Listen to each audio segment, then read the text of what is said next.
Alright, so I'm waiting for Postnet to open up so that I can send my Z8 to Nikon for repair, or I guess service. I've got a couple of recalls that they have out for the Z8 that I haven't gotten taken care of yet, but now I'm getting those taken care of. But then I'm also going to have them look at the on-off switch. For some reason on my Z8, my on-off switch gets stuck over time. Now that I've had it for, I think like 9 months, I've had issues with the on-off switch being a little difficult to turn on and off, and it almost at times seems like it's gonna break. Anyways, we're not here to talk about the Z8. We're here to talk about this, the Nikon Zf. Hey, this is Josh from the future. I just wanted to let you guys know that I realized how long this video is going to be. So I've put chapter markers down below. So if you want to skip through and see all of the different stuff, let me know your thoughts. Subscribe, like the video if you did, and let's get into it. I was super excited when they announced the Zf, but I didn't jump on it right away because I wasn't sure if I was going to want one of the colored ones or just the standard black. But I really did, after looking at a bunch of videos, like the look of the black. It's gonna match, all of the other cameras that I own. But I figured while I was sitting here, I wanted to discuss this camera, and more so on the picture profiles. I don't use picture profiles every day. They're not something that I use. I've never even touched them on my Z8. But when I had the ZFC, I did use them for like walking around. I liked using the picture profiles just to get an idea of something different of how I would edit it. One of the things that I like about having those picture profiles, having those options to just see what else the scene might look like in different colors, different edits. So I went on to nikonpc.com, and you can do the same thing, and they have a ton of film simulations that they have put together that you can download. So as soon as I got this camera, I literally got this camera yesterday, I set up all my menus and buttons and switches and all that good stuff to how I would want to use it. And then the thing I did after that was download the couple of picture profiles that I really liked when I was looking on there. In this video, I'm just gonna talk about the picture profiles that are built in already when you get it. And then I will talk about the custom ones, and I'll talk about how to download it and install them. It's super simple. If you've ever downloaded an update for any of your Z cameras, it's essentially the same thing. There's a ton of other videos out there, but I'll show you how I did it on here. So what I'm gonna do is I'm gonna turn the camera on, flip it around, and go through the options that come in it already built in, and then the custom ones that I did. And then what we'll do is we'll go ahead and take some shots with each of these picture profiles so you can kind of see what they do. Now, I shoot RAW plus JPEG. What that does is it gives me the burnt in picture profile on the JPEG, but I still have the RAW image that I can then take into Capture One Pro and adjust and edit however else I might want. But having the picture profiles is really cool. Having that instant edit and JPEG already in here that I can download using SnapBridge and share away almost immediately is pretty cool. So let's get into the camera and show you what we got. All right, so we're gonna go into the menu here, go to Set Picture Control, and here are all of the picture controls. So obviously your standard built-in ones are your auto, standard, neutral, vivid, and then the monochrome, flat monochrome, deep tone monochrome, portrait, rich tone portrait, landscape, and flat. And then they have creative picture controls built in: dream, morning, pop, Sunday, somber, dramatic, silence, bleached, melancholic, pure, denim, toy, sepia, blue, red, pink, charcoal, graphite, binary, and carbon. Then I have custom ones that I downloaded: black and white portrait, Agfa Vista 200 film simulation, Fuji Provia 100F, Kodak Ektachrome 2, PNS2, Xing, I'm not even gonna try and pronounce that one, but that's a really bright, highlighty black and white, and I'll show you those. And then the XT1-02, and I really like the look of that one. Basically, all you do is when you are in the camera, as I have it set to the I menu, I hit the I menu, and then it's got my I menu settings here, and so I just go into my set picture control, and then these are all of the simulations. So like when I'm shooting for weddings or portraits, I'll usually keep it in standard or vivid depending on the scenario. Then that way when I'm showing the client the back of the camera, they can see very similar to what I might edit for them. So here's my custom ones, and I like that they're at the end because what I can do is once I get to the end of these, it goes back to the front. So I'll start either on standard here or vivid, and then to get to mine, I'll just go all the way back and it'll go to my custom ones. I'm not a fan of most of the other built-in ones when I was testing last night for what I would want to do, especially like the sepia. I do like the denim. The denim one is really cool. That's just really deep blue in the shadows. It looks pretty neat, but I don't like sepia. And then this binary is horrible. It's just super contrasty and you really can't make out any details of people. But anyways, this is what they have built in. After this, we're gonna go ahead and go out and I will show you the actual images of using all of these picture controls. So we'll start from the very beginning, from standard, and go all the way to the custom ones that I downloaded. And of course, you'll be able to go on to Nikon PC and preview what each of those look like and download any of the ones that you might want for your camera. So let's get out there. Okay, so this is the location that we're going to be testing for more of the like urban style as we go through these picture controls. So I'm gonna go ahead and go through every single one of these picture controls so that you can see exactly what these straight out of camera JPEGs are gonna look like.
All right, so now I have the 105 macro 2.8S lens that I'm borrowing from Nikon on here, and I've got my daughter right there. She's gonna be our subject for this test. Now that you saw what the picture profiles will do on static subjects and kind of more urban style photos, we're gonna do some portraits and see what the differences are in all of these.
Now we're in the house, and I've got my other daughter, Natalie, is going to be doing some indoor kind of studio stuff. I'm using the small rig RC120D and just a backdrop.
Okay, so now on Nikon PC, you'll be able to see all of the available picture profiles that you can choose from. Select on one of them and see what the preview looks like up here. You can go all the way down and select other ones and see which ones you like. Once you find the one that you like, then you're gonna go down and click on download. Okay, so once the file is downloaded, what you're gonna go ahead and do is go into the memory card that you're putting in the camera, and then you're going to go into Nikon, and then you're going to create this custom PC folder. It tells you to do all of this stuff on the website, but you'll create this custom PC folder, and then this is where you'll go ahead and put the picture profiles in that you have downloaded. Now we'll go ahead and go to the back of the camera and show you how to put it on the camera. In order to load the picture profiles into the camera, you're going to go into your menu, and in your photo shooting menu here, you're going to go all the way down till you get to manage picture control.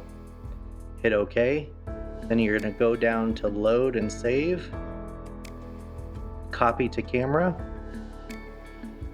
and you're going to find the ones that you haven't installed yet.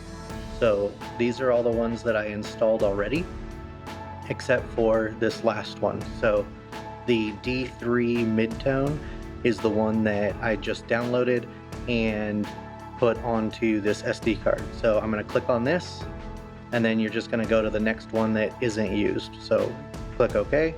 You can change the name of it. Then you're going to hit the zoom button so that you can go ahead and save that. Now it's saved. And if we go into our iMenu and go all the way to the end, we have our D3 midtone. So now we've got a new profile on here. All right, so those are my thoughts on the custom picture controls on this Nikon ZF.